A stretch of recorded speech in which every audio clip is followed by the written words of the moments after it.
What is happening, folks? Welcome back to Clown Questions, the show where there are no dumb questions. My name is Matt Clown Emoji. Yes, that is my legal government name. And the question of the day is Zach Wilson the answer in Denver?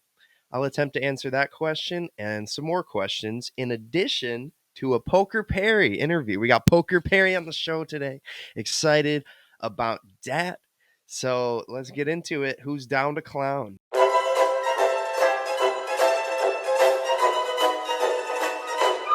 That's a clown question, bro.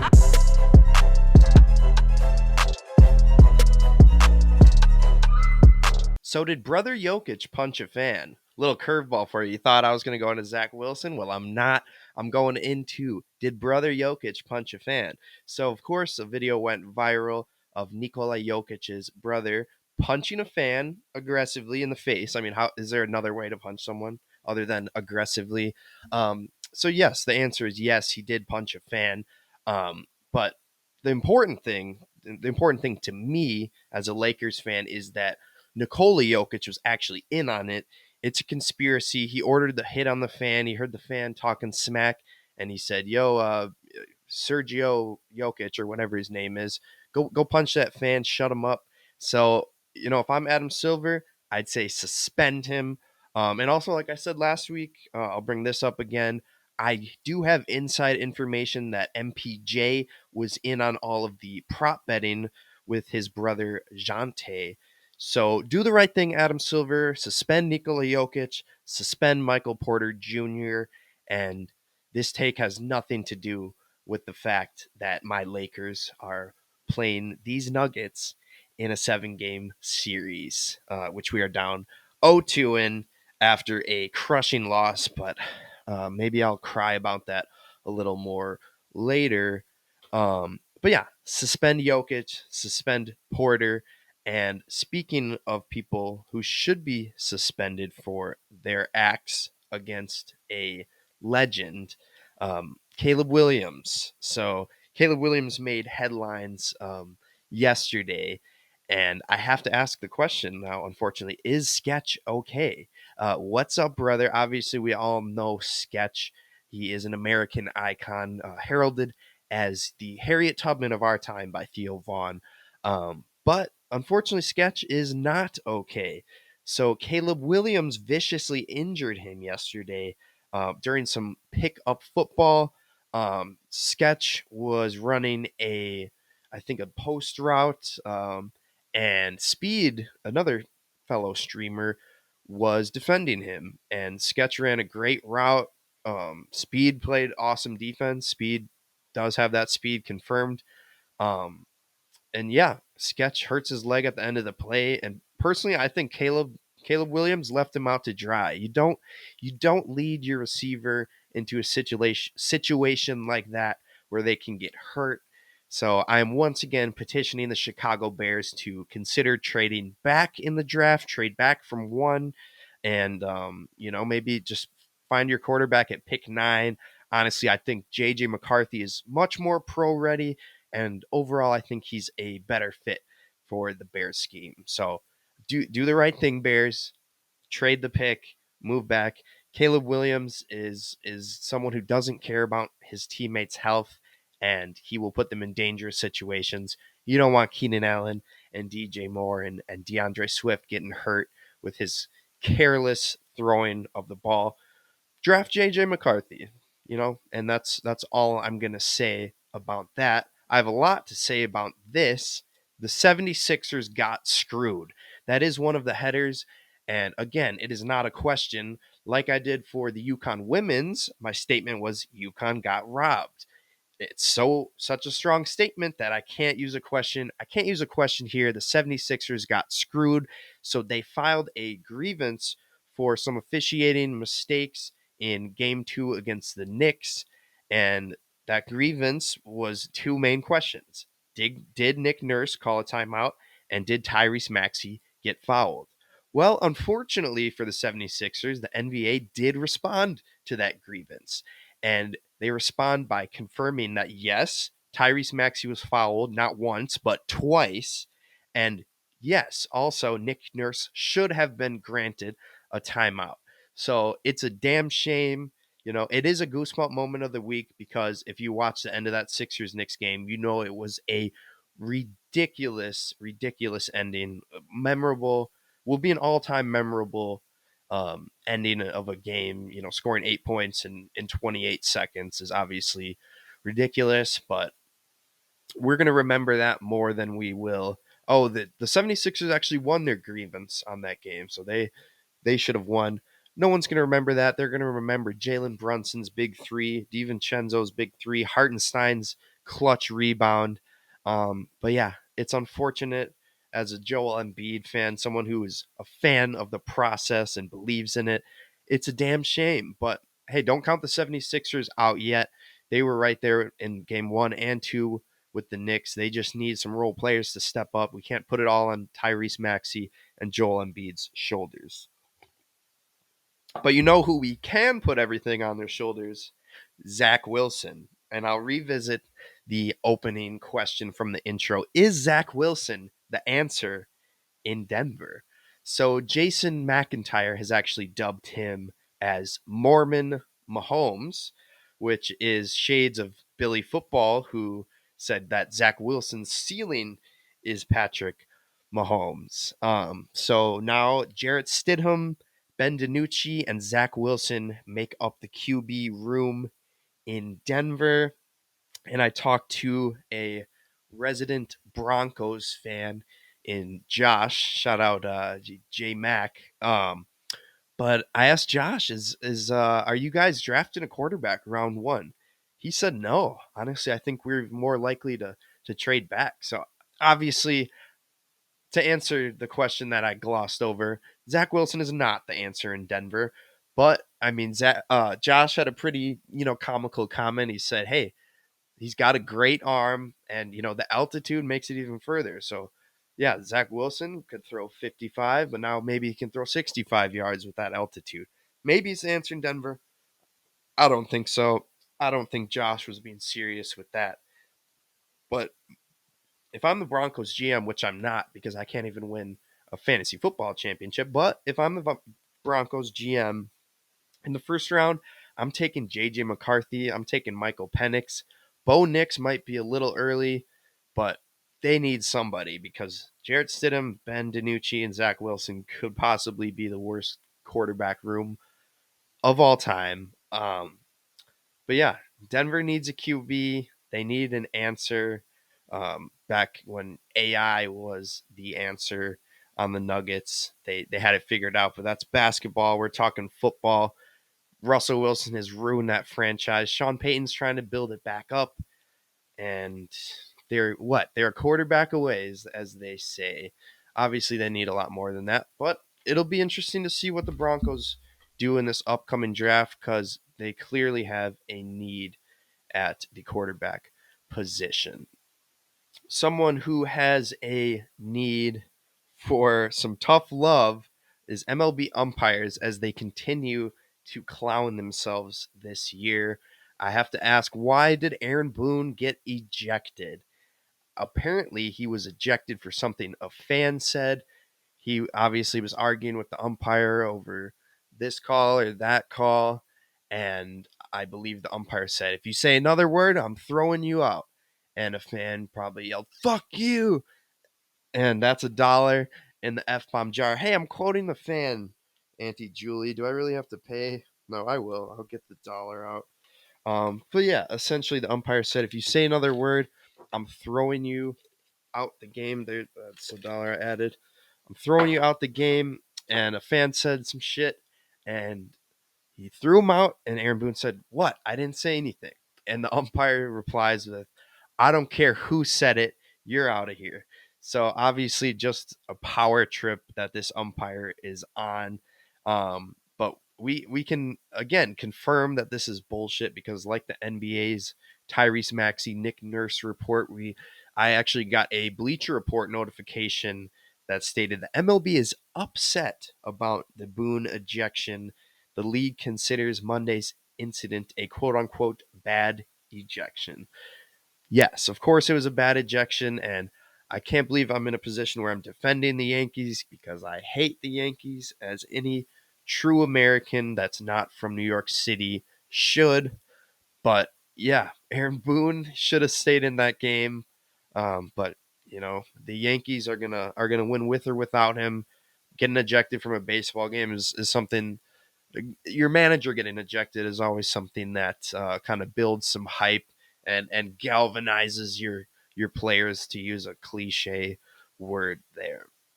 Another cliche that I'm going to lean on when I answer this next question is, did the NBA playoffs start yet?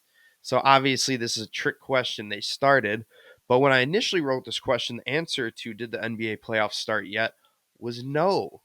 Initially, home teams started off 12-0 in the playoffs, and as the cliche goes, the series doesn't start until the road team wins a game, until the home team loses a game. Um, but yeah, despite the 12-0, we did officially start the playoffs a day or two ago, thanks to the Giannis-less Bucks. Luka and Kyrie Irving followed suit shortly after, followed by the Heat, who followed suit as Tyler Hero put on a clinic to beat the Celtics. So the playoffs have officially started. I'm excited. It's great. We talk about it with Poker Perry a little bit later, and I'm hoping Dr. Jones, if you're listening to this right now, you trying to do episode next week, a little interview, talk some NBA. Let me know. If you don't hear it, hopefully I ask you in real life, like a normal person would handle something like this. Not that I'm not normal, I'm just bipolar. But without a segue here, I'm going to give y'all the Wemby quote for today. We thought it was over. We thought I was done glazing Wemby, but I'm not. I got a quote for you today. No stats, because of course he's not in the playoffs, but the Wemby quote of the day from Victor Wembanyama himself was, "I just feel like I'm immune to distractions like partying, like alcohol, drugs." Great quote. Great guy. Class act, as they would say on the league. Um, but yeah, Wemby, you're a better man than me. I am definitely not immune to any of those distractions and any of the other distractions in this world. Wemby, he don't go on TikTok. He ain't got room for distractions. Just ball. Um, and, as I think back to Jason Lyle's quote, world champion of what? The United States?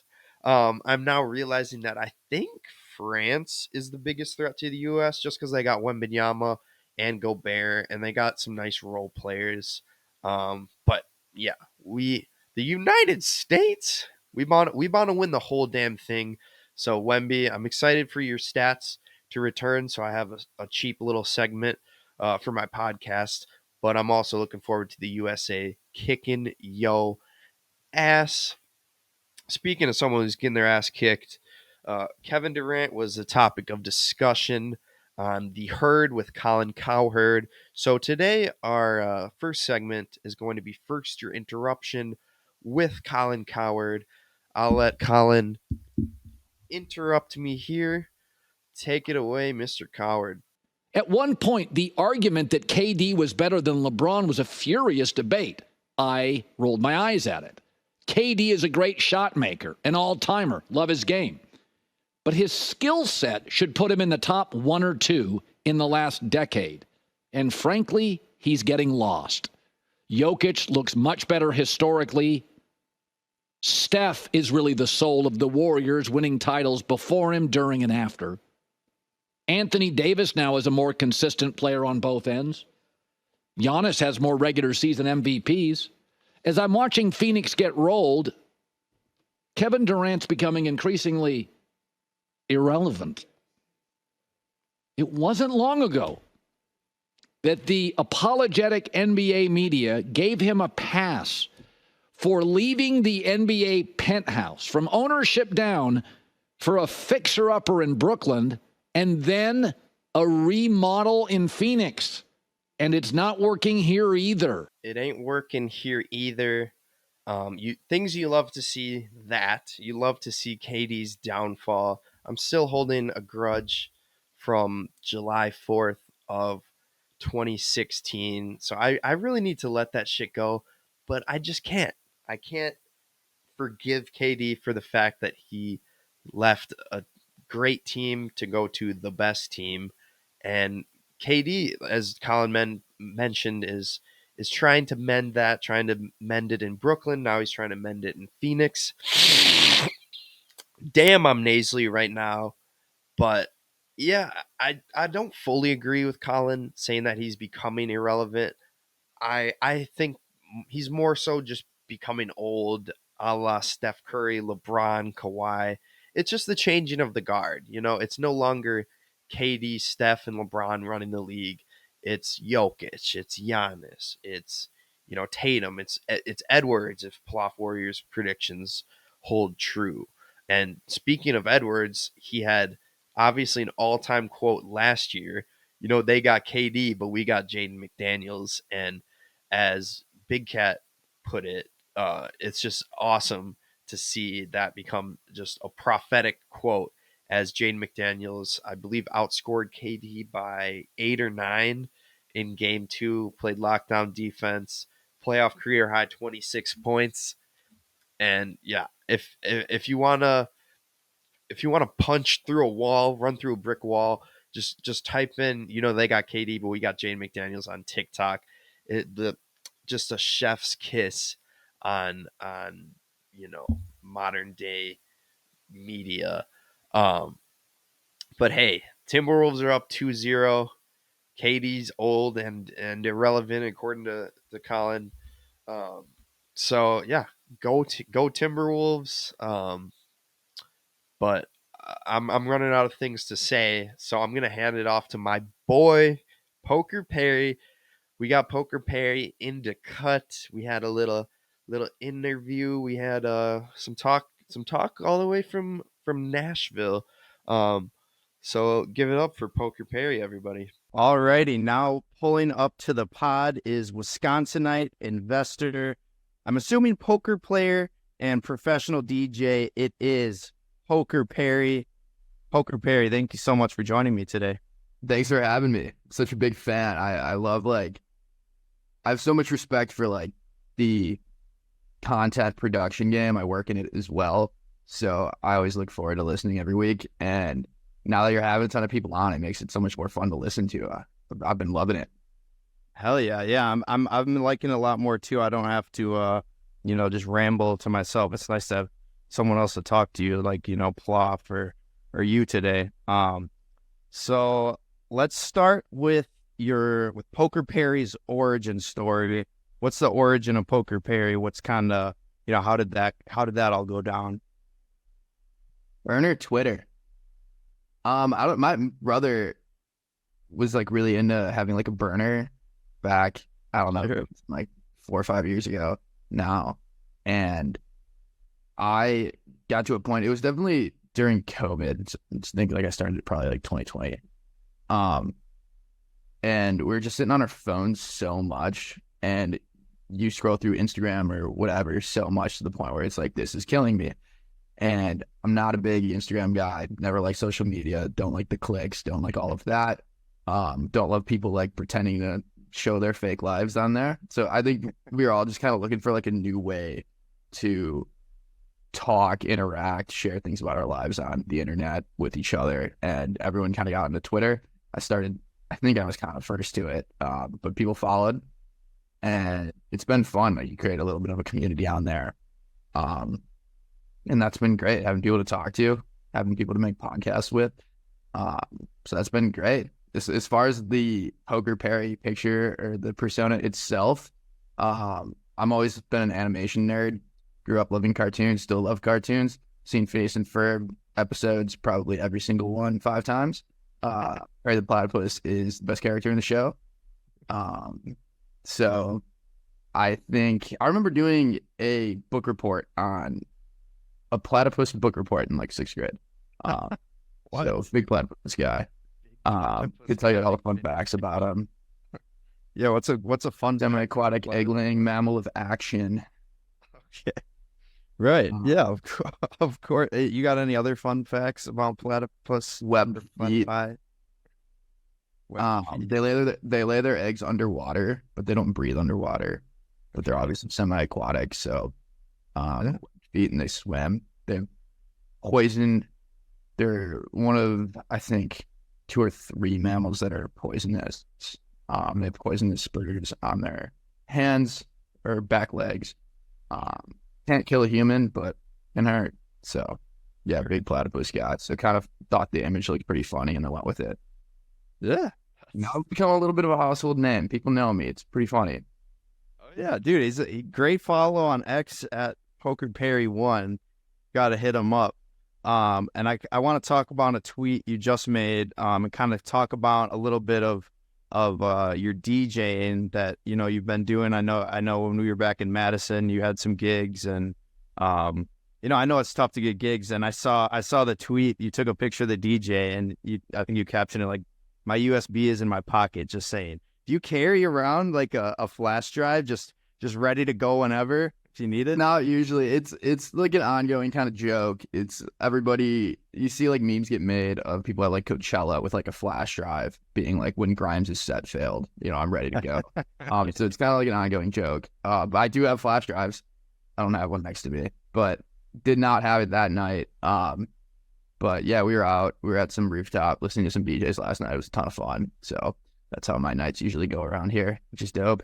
Yeah, hell yeah. So anything new on that front for you? I know you're doing it in your free time, whether you got a gig or not, but you just keep those, you know, an entire set on your flash drive.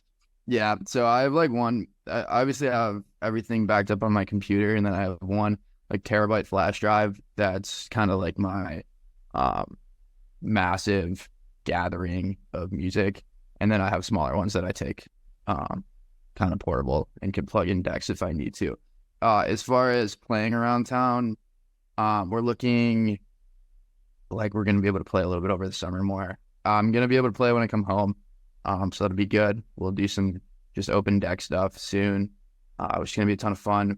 I work for a event production company down here, and we're throwing a few music festivals around town or around the country, I guess, but I don't get to play at any of them. But I will be able to play at the one in Nashville, which is in October, and then we'll do some pre-shows and some event parties around town. So kind of the lineups, nothing like that's been introduced, but kind of hoping I'll be the small name on there. So we'll see. Hey, that's exciting stuff. Good to hear, and you know, I hope for success in that arena in the future, and I know there will be success from you, undoubtedly. But let's talk a little ball, starting off with football, and I'm not talking about the NFL. I'm talking a little Champions League. But before we do Champions League, I wanted to talk a little bit about the FA Cup, because I saw you tweet about it. You're like, oh, it was always Haji right, which was great. But then you had a qualm at the end of the game. You retweeted something that said VAR ruined one of the greatest FA Cup moments ever. What is VAR, and talk about how it ruined the FA Cup? Well, are you familiar with how like the FA Cup works?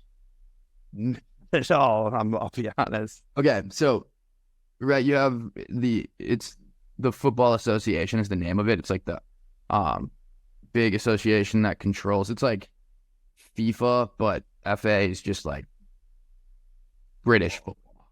Okay. It's the British League, or I guess the UK. Okay.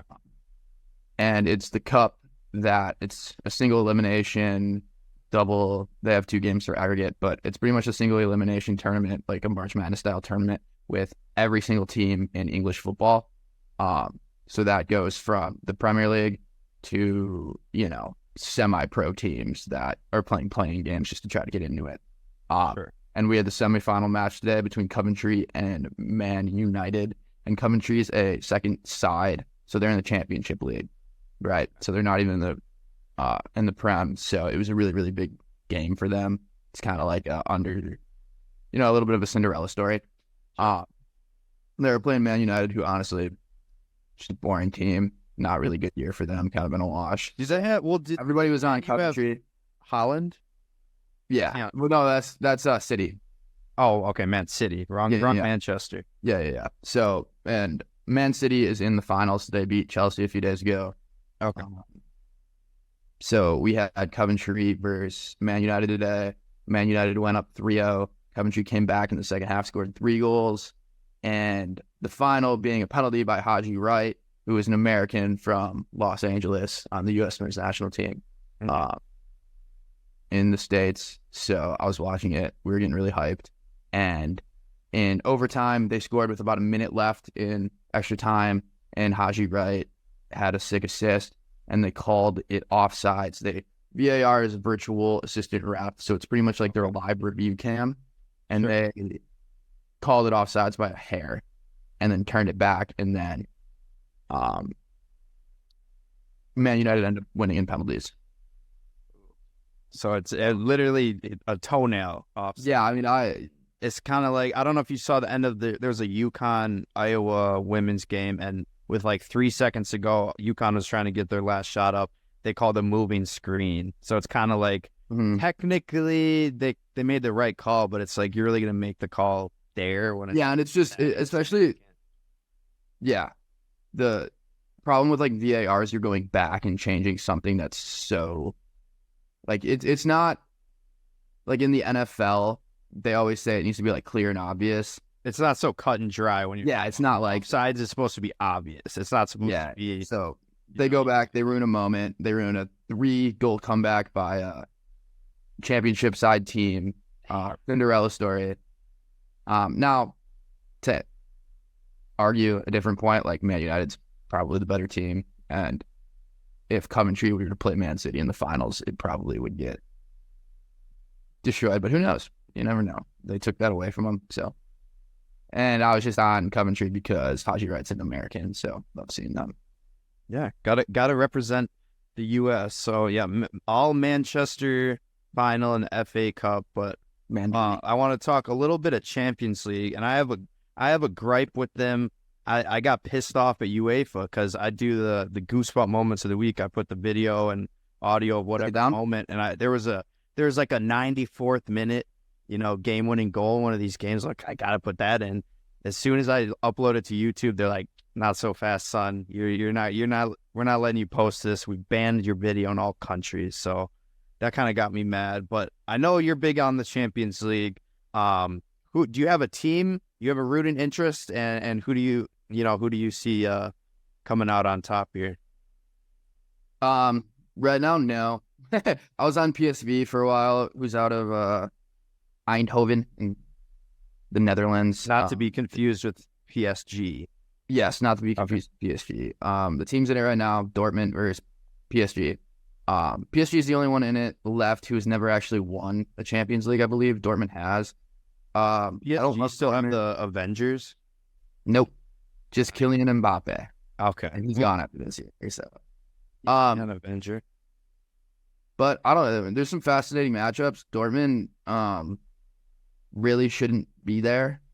So they're the really big underdog, but they've been playing really, really well recently, scoring a lot of goals. And then PSG is PSG. They got that Saudi money, pay their guys a ton. So they obviously have the best player probably in the world right now, Kylian Mbappe. And then the really fascinating one is Bayern versus Real Madrid, because Real Madrid is by far the best roster like there is. Jude Bellingham and Vinicius Jr. Versus Bayern, who, again, is going to go trophyless for the first time, I think, in 12 years, unless they can win the Champions League. And it's a really, really hard matchup. Real Madrid got tested against Red Bull, and they got tested again by Man City, but Man City's a really, really good team. So some fascinating matchups, especially with Harry Kane on Bayern, the most leading scorer in all of Europe right now.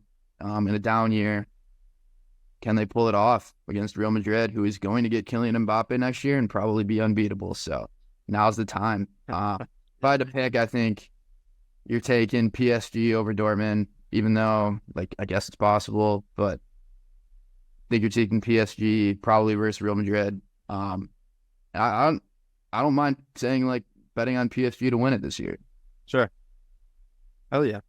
Well, outside of Champions League, I mean, do you have a club? Do you have a favorite, football team? Because I only have the U.S. I've been looking for a club, and I don't know, I don't even know where to start. You got a Premier League club or other Bundesliga maybe? I don't know. Yeah, I root a lot for the U.S. men's national team guys. In terms of like my club, uh, I'm on Leeds, who got relegated last year, so they're in the championship this year. So we're just trying to get up currently to the Premier League. And the reason I picked that is because because they have a ton of American owners, like Jordan Spieth. Oh, owns part of them, obviously. And Justin Thomas. So I was like, oh, that's sick. But besides them, I root for Tottenham, the Spurs, in terms of like a top 6 team. Han Ming's son, my goat. did they still have Kane? Or no, He's on Bayern, obviously. You just said that, right? Yeah. They're a tough watch right now. They've been losing. They're in that last 5th spot, and they might or may not get a Champions League bid next year, but they'll be in the Europa. Yeah. Well, yeah, I'm still looking for a team until further notice, but I'll always be rooting for the U.S. men's national team with you. We got the World Cup coming up, Mexico, Canada, and the U.S. in 2026. Does the United States do we have enough time to create some chants for 2026? Because right now our chants compared to any other country are just weak. Well, all we got is we will win, right? Yeah, I mean, it's so hard because it's like you need to come in healthy. You need to come in playing your best ball. Really, we're gonna see this summer. We're lined up to play Brazil, Colombia, Uruguay, down in Copa America in the States. So it's gonna be a really, really good test right there. We got guys. They've been saying this is the golden generation. I don't believe that. I think a lot of people are playing soccer now, especially because parents don't want their kids playing football anymore or whatever. Yeah. I think soccer's going to keep on getting bigger. Do we have a chance at the World Cup? I think so. I think we have a chance to make some noise. I think the U.S. men's national team is still searching for that big win.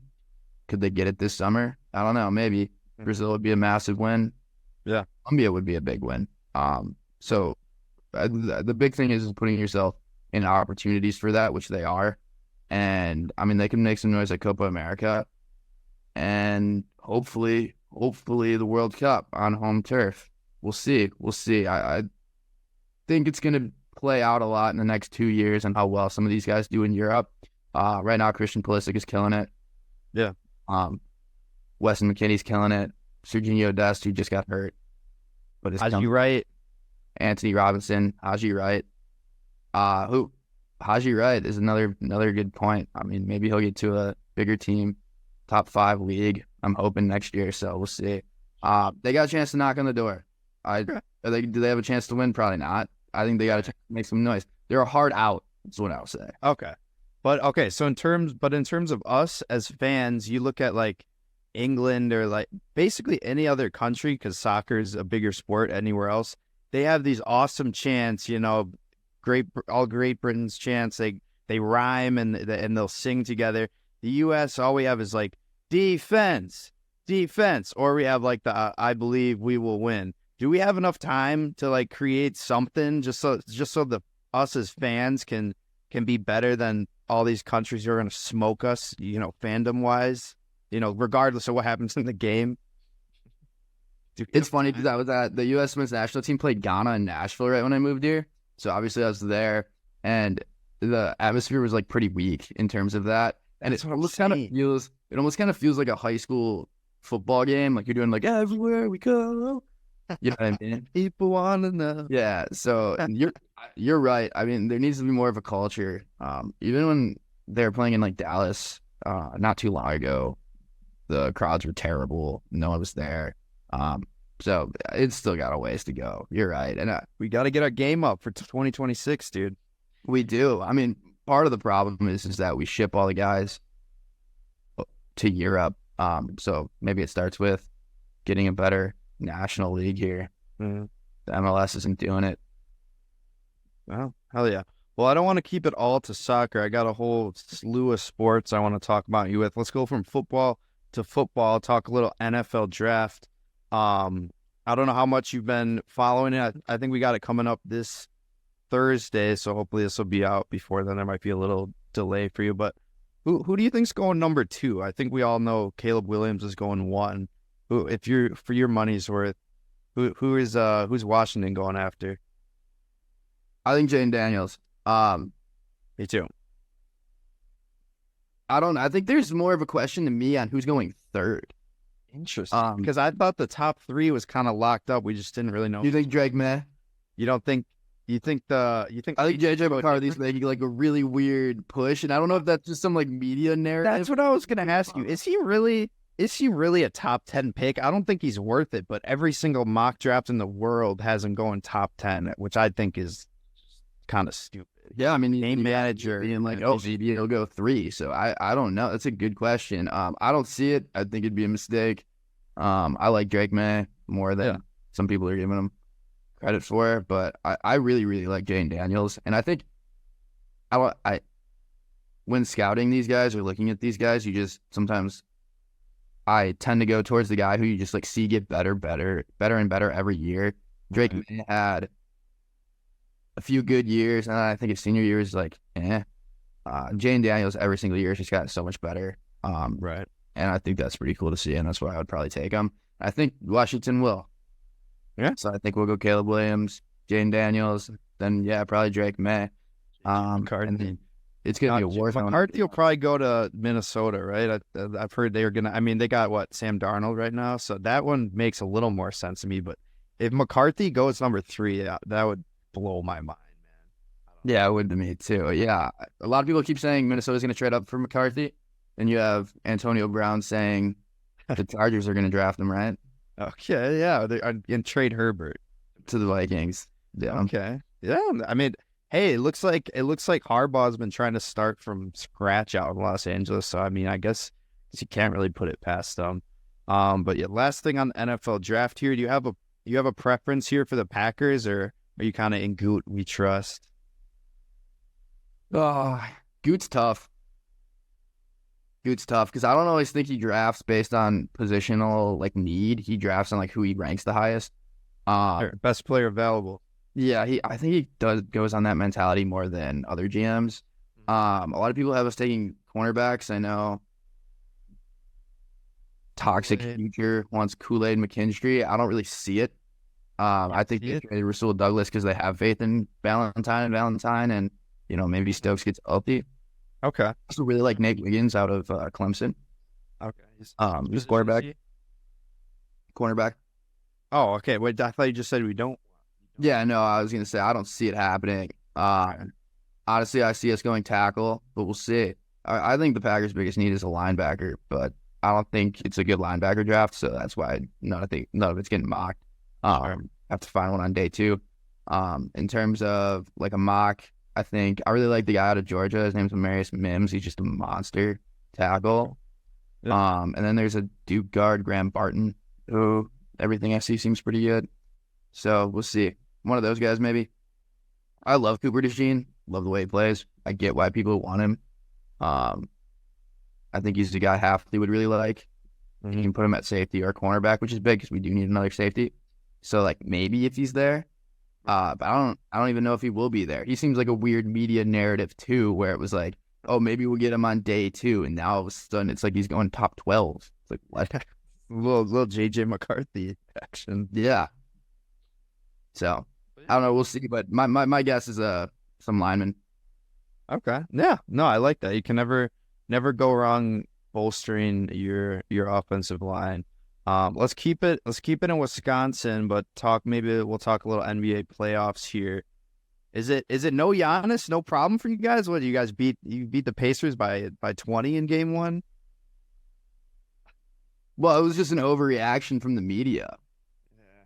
We still have like a top 75 player all time on the team.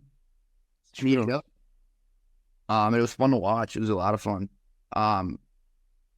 We went into the game. I really, really, really disrespected, honestly. Every media outlet, everybody was picking on the Pacers. everybody still might be on the Pacers come tomorrow. We'll see. It was a really, really big win for the Bucks, though. Now you don't feel like you need to pressure Giannis. I didn't think like it was some must-win game 1. There's a lot of series left. The Pacers looked really, really, really. The Bucks looked good. The Pacers looked bad. Yeah. Gods, turnovers. It was experience versus inexperience, and experience won. Yeah, I was gonna say though, they kind of figured out Dame a little bit in the second half there. What, Dame had 35 points in the I don't first think half, in the second half. 0 goose egg in the second half. So if they can, extrapolate that to next game, maybe they got a shot. Yeah, I mean, it's definitely concerning because I think they started picking everybody up full court, and that actually did some damage because our best transition player, Giannis, is best transition player to ever play the game, is not playing. Mm. So they couldn't do that when he's on the floor, obviously, but they could do it when he is. So it looks like that might be their key. I think it looked really, really good to see Chris Middleton playing well. I thought right away that was going to be Doc's game plan, was getting the ball to Chris Middleton in the first half. Mm. And then you'd have Dame take over in the second half, and he kind of did the opposite, which worked out. So, yeah, I mean, we'll see defensively how Indiana adjusts. I think it's a big win, so we don't have to rush Giannis back, but we definitely want Giannis there. Yeah. And why wouldn't you? And we'll see how. But yeah, who knows? If you guys are up 3-0, maybe you can sit him out the whole series. Give him another breather there. But okay, so I see you've got the NBA Finals hat on, which is dope, by the way.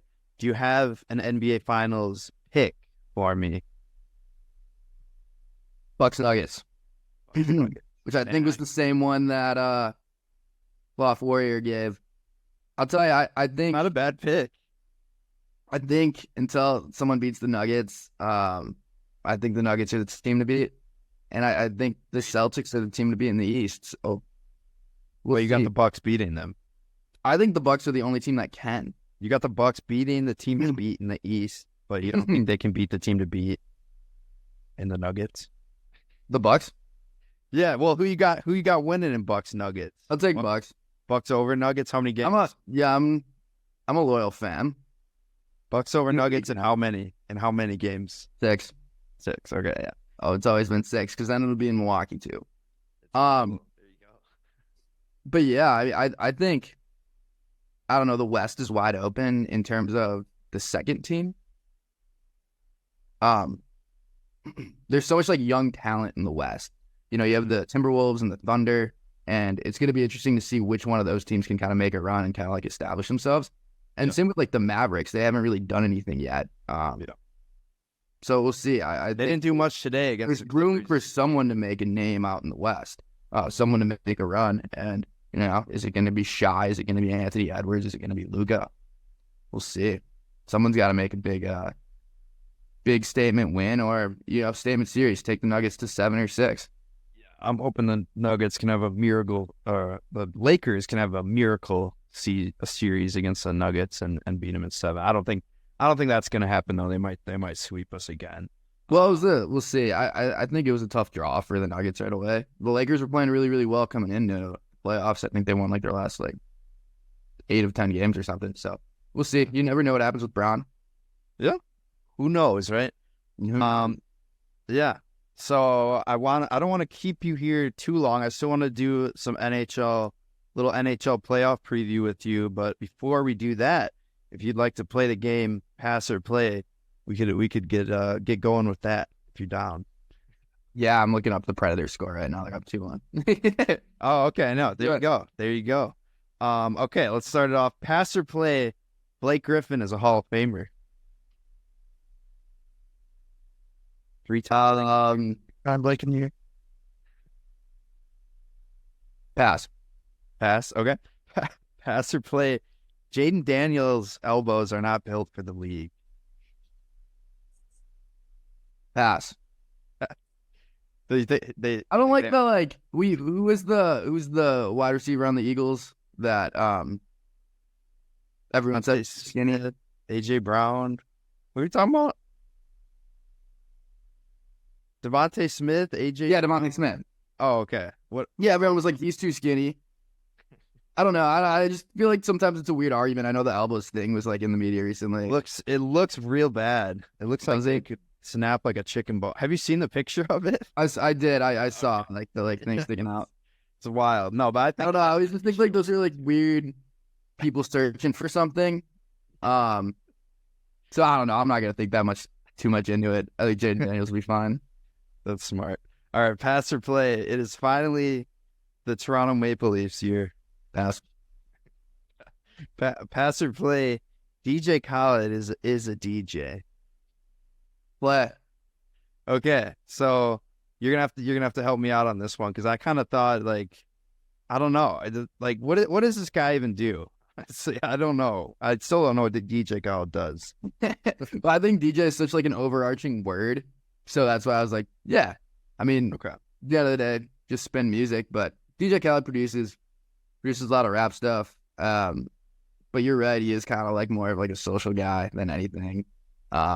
He's like the puppet master. I don't know. He's like bringing all these great artists together, but like only screaming his name. And it's interesting because he's not what you would think of as like a modern day DJ. Like now we always kind of think electronic music, like house headphones, and he's more of like rap. He's more of a record producer than anything, but Okay. I mean, he's still DJ. Vince music. So Essence. Okay, and then this one we already talked about, but I'll ask you again. Pass or play. The U.S. has a chance. Well, I didn't ask you this. I asked about the World Cup, but the U.S. has a chance in Olympic football, which of course this summer, soccer. Yeah, this summer in Olympics. pass, but it'll be fun to watch. And you're probably talking about the men's. We have a chance in the women's, right? Oh, absolutely. Even though it's been looking kind of iffy. It's like we got a little cocky last year almost, right? Yeah, the women's is it's getting tougher. It's not even that the women are getting worse. It's like internationally, women's soccer is just getting a lot better. So, competition's like way more there. But it'll be a ton of fun to watch. The women obviously have a chance. The men don't. We'll be playing Copa America. It'll be a lot of young guys out there. Sure. That'll be fun to watch. We're gonna be watching the kids play, which is good. Yeah. I'm hyped for the Olympics. And but yeah, I'm sure you're hyped for the NHL playoffs. So you are a Predators fan. Did you move to Nashville specifically because of that, or is there a different reason? Yeah, obviously, like I moved to Nash for work. It's kind of a long story, but it wasn't a bad place to end up. I became a Predators fan basically because it was kind of like you go to a game when you're a kid. Like Lil Wayne became a Packers fan because he went to the Packers Super Bowl. And I went to like a Predators fan when I was a kid. I'm in a brand new team in Nashville, which is dope. So You were never a Blackhawks guy? I love Patty Kane, so I was kind of a Blackhawks guy in that sense, but Sure. I just couldn't get myself to like actively root for a Chicago sports team. But I enjoyed watching them succeed when they did, which was good. But I became kind of a Preds fan, and then it has like the Milwaukee connection. So, Is the Admirals their farm team? yeah, it's the affiliate team. So there's that there. So whenever you go to Admiral games when you were a kid, when I was a kid, you would, start to become a fan of some of those guys, and then you would see them play on the Preds. So that was pretty cool. Cool. So next question on hockey. Can you teach me hockey? Can you teach me it? I got to teach myself it again. I haven't played in a while.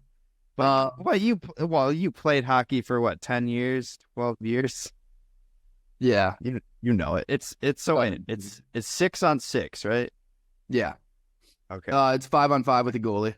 5-on-5 with the goalie. Okay. Yeah. 320 period. But yeah, no, honestly, I've never been a big hockey guy in all honesty, but I'm looking to get into it because I know the playoffs are always super exciting. It's just like I don't know how to watch it. It's so fast paced. It's hard to see where the puck is. It's The fights are cool, but no, I don't know. I need to learn how to watch it and get more into it. I think I'm a Kings fan, I think, but they're not in the playoffs, right? No. Okay, so let's talk some playoffs. Will Canada, can they finally end the drought this year, or no chance? No chance, probably. Yeah, I don't I don't see it. The Leafs are kind of like the team that everyone would look towards. The Canucks are in this year. They're playing the Preds right now. But I don't see the Canucks doing. Is anything Connor crazy. McDavid's team in Canada? Yeah, I guess I forgot about them. The Oilers, I mean, they're in there because they have the best player in the league on their team. And with Connor McDavid, who really knows? Anything can happen, but they're not a deep team whatsoever. They don't have very good goaltending. Sure. So they're not being picked very, very much. And honestly, none of the Canadian teams are. Out of the East, you have the Panthers, who are just kind of a wagon. Yeah. Top goal scoring team in the league and like maybe the best goalie in the league. They lost in the Stanley Cup final last year. Correct, against the Okay. Knights. Their best player is American too, Matthew Tkachuk, Sam Reinhart, Alexander Barkov. They're a really, really, really good team. And the other team is the Carolina Hurricanes in the East, who's the one to watch as well. Mm-hmm. Again, just like really good goaltending. The Preds got a shot. Originally, like no, being honest, but they also have like a goalie. His name's Saros. He's like Finnish. Kind of one of those guys that can take over. Yeah, it's cool because we had Pekka Rinne for so long, and now our next goalie's Finnish, and he can take over a series like absolutely. They got a lot of like good leadership. All of their guys have been there, but we'll see. I don't know. I think they can get through the first round, and then who knows?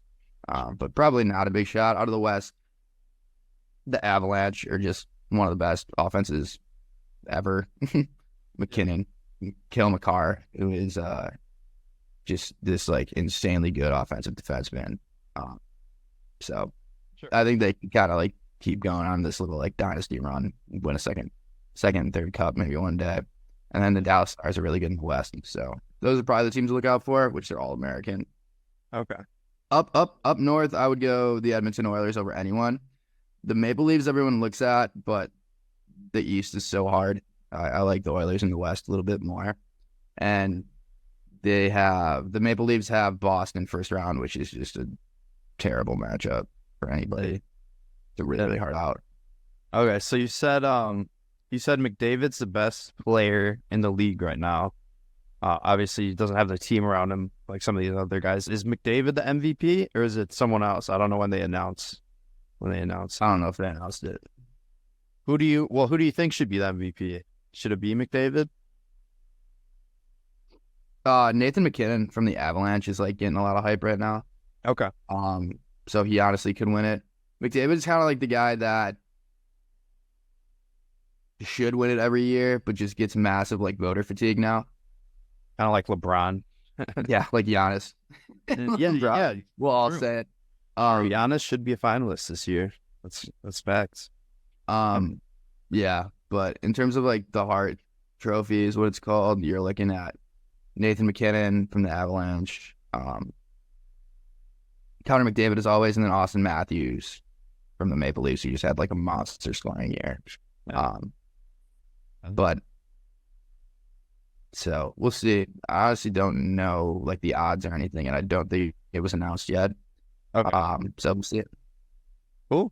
Well, yeah, I honestly, bro, I wish I had more hockey questions for you, but like I said, I don't know it. So I had like only some pretty basic questions for you. I guess the only other hockey thing I have is you got a Stanley Cup pick, and then I guess before that, like, how does the NHL playoffs play out? Is it kind of like the NBA, and where all the top seeds are going to get through the first round pretty easily, or is it more of a March Madness feel where like anyone's got a shot in every series?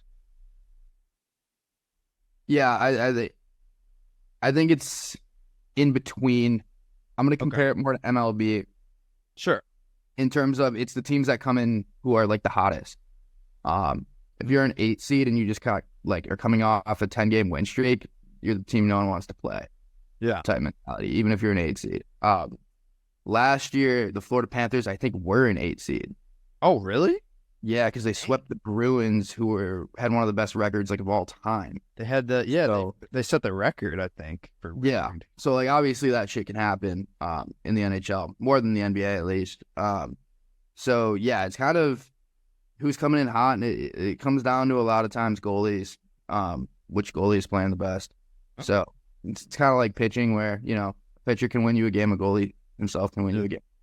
Who's the best goalie right now? Because that gives that team a good chance, like you said. Yeah, the Panthers have Bobrovsky, who's really, really good. Okay.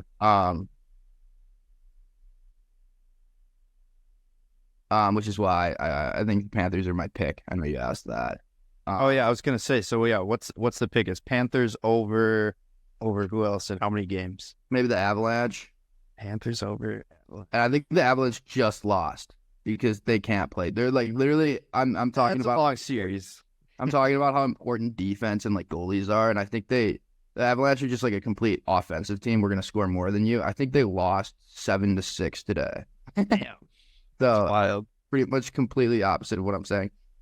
Yeah.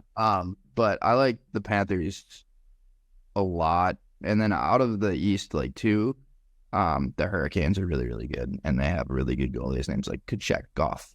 Leave. Okay. But yeah, we'll go Panthers, Avalanche. Okay. I like it. I like it because I don't know a ton about it, but I'm gonna try to get into it. Some Stanley Cup playoffs. It's gonna be exciting. I just got one last question for you, Poker Perry, and that's gonna be, what is your favorite Goosebump moment ever? For me, it's LeBron's block. But what kind of comes to your mind? Off the top of your head, what can you think of? Or if you have a favorite, what would that be? Two came to my head. The first one was stolen by Holiday. Yep. Knocked away. It's stolen by Holiday. Yeah. I remember we were at Jack Hazard's campground watching it on like a TV, like Hayes dog. Shout out. Yeah, and I took my chair and I just chucked it off like the hill because I was going nuts. And that was just such a mistake. You come to my mind in that series. The next game, the game before that was the blocked by Giannis, and I was at that. The alley-oop happened like kind of right in front of me. So those are the two from that final series. But the other one that comes to mind from the Bucks was another game I was at. I think it was game. It might have been like game. We were definitely the away team, so it's probably game 6, maybe. Okay. Bucks Raptors 2017. I think I might have been at that game. The Jason Terry shot. Dude, I think I was definitely at that game with Nick Geeson. That was there with Will Paulson. I don't know why, but I think that was like the first playoffs we were actually like somewhat of like a team. Yeah. In contention. When that shot was insane. They were down by like 25. They came back, and then that was the first one that put us in the lead, I think. They ended up losing that game. So yeah. No, but the Jets electric. So those are my Bucks ones. It's probably the most I have. I feel like the Packers haven't given me anything yet. We'll have some Jordan Love ones soon. We got some to look forward to. We talked about a few Aaron Rodgers ones, but we never won a chip. Yeah. At least in the last soon. years. Well, yeah, Poker Perry, thanks so much for coming on. This probably won't air until a couple days later once I get the rest of the show filmed. But thanks so much for coming on, man. I really appreciate it, and I appreciate the football and the hockey expertise you bring. Yeah, I'm happy I maybe give a little something different. But yeah, it's a ton of fun. Like I said at the beginning, I have so much respect for putting content out there and making stuff, and you do a really, really good job at it. We always talk about it with Kellerman or whoever. I'll just like I'll have to bleep that. These Actually, I won't have to.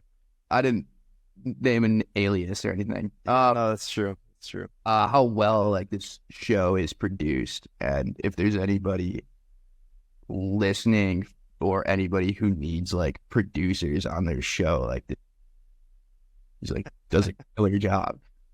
Thanks, man. That means a lot. I really appreciate that. Absolutely. But yeah, man. Thanks again. Have a great week, and go Predators, right? Yeah, there we go. All right, thanks for having me on. Yeah, no problem. All right, I'll talk to you later, dude. All right, peace. Peace out. Thank you once again, Poker Perry, for being on the show. I really appreciate it. And I appreciate you giving me some insight on the NHL and some soccer. And yeah, would love to have you on the show again. It was great. And go Predators. But let's get down to brass tacks. Let's get to the Goosebump moments of the week. Starting off at number 10 with a homer pick, Milwaukee Brewers' own William Contreras has the go-ahead hit in the 10th inning. Not enough tonight here in St. Louis. 2 out, and it's going to be up to William Contreras. Ground ball towards the middle. It's a base hit. Brewers take the lead in the 10th. And he pumps his Number 9, Victor Gonzalez with some nice defense to end the game for the Yankees. Gonzalez scrambles after, fires to first. They got him. Ball game's over, and the Yankees win.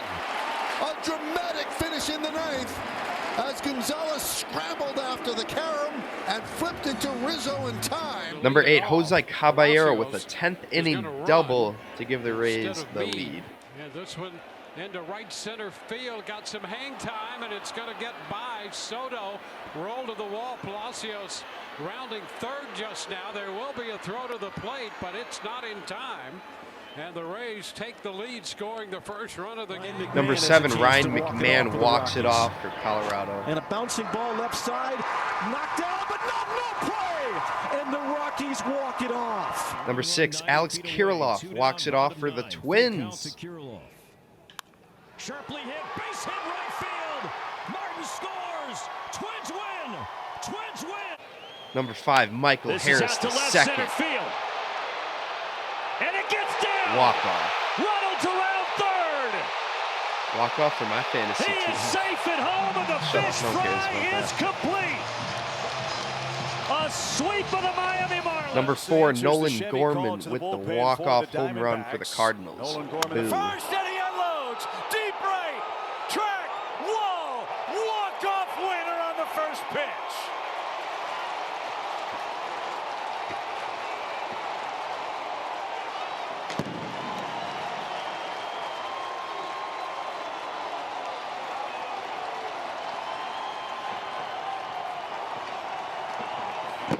Number 3, Carter Verhaeghe, overtime goal for the Peas.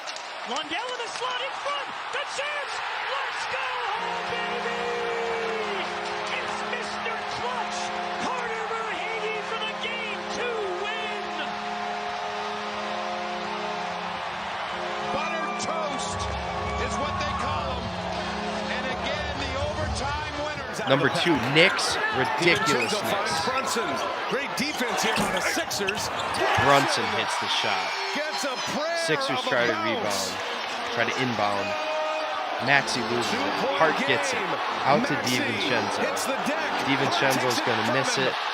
Hartenstein's getting a rebound. And DiVincenzo for the game Another winner. chance here. DiVincenzo.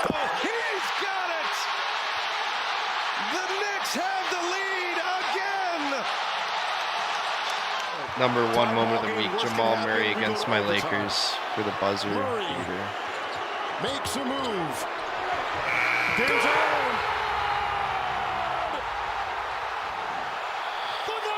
won.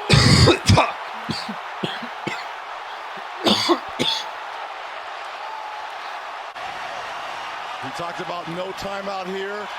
Jamal Murray with the step back over the 7-footer Anthony Davis, calling game. Reds with the call for the mid-range the whole time to get him back on track. You know, I'm enjoying this podcasting shit so much that I almost forgot I have Lakers depression. Man, we choked that game. 20-point lead, but our role players couldn't get anything going. It was all LeBron, AD, all game, and AD played as good a defense you can play against Jamal Murray on that final shot, which I had to make number one moment of the week because it was the best moment. But yeah, AD played great. Great defense, better offense. Nuggets win, and Nuggets are getting out the brooms in all likelihood. But who knows? We'll pray for a Lakers miracle. But we'll end off the show with the series of the week. That series, in my eyes, is Clippers Mavericks. I think it has the most intrigue. It's going to have the best moments, and it's tough to top those two moments at the end, the Knicks crazy ending and the crazy ending in Denver, the 20-point comeback and Murray buzzer beater. But I like this game to have some great moments, and it's got all the stars, all the faces you could want: Westbrook, Kawhi, PG, Harden, and obviously you got Luka and Kyrie on the other side. I love the series. I think it's going to be fun, and I'm with Ploff Warrior here. I like the Mavericks in it. I think I like the Mavericks in 7 though. They were able to beat the Clippers with Kawhi, but Kawhi was rusty. It was his first game in a month or two. I don't think Kawhi is going to have 15 points in Game 3. And as far as Game 3 goes, Mavericks are 3.5-point favorites. I do like the Mavs to win Game 3. They love their home crowd, but I do think the Clippers cover. So take Clippers plus 3.5 if for some reason you're coming here for your betting advice.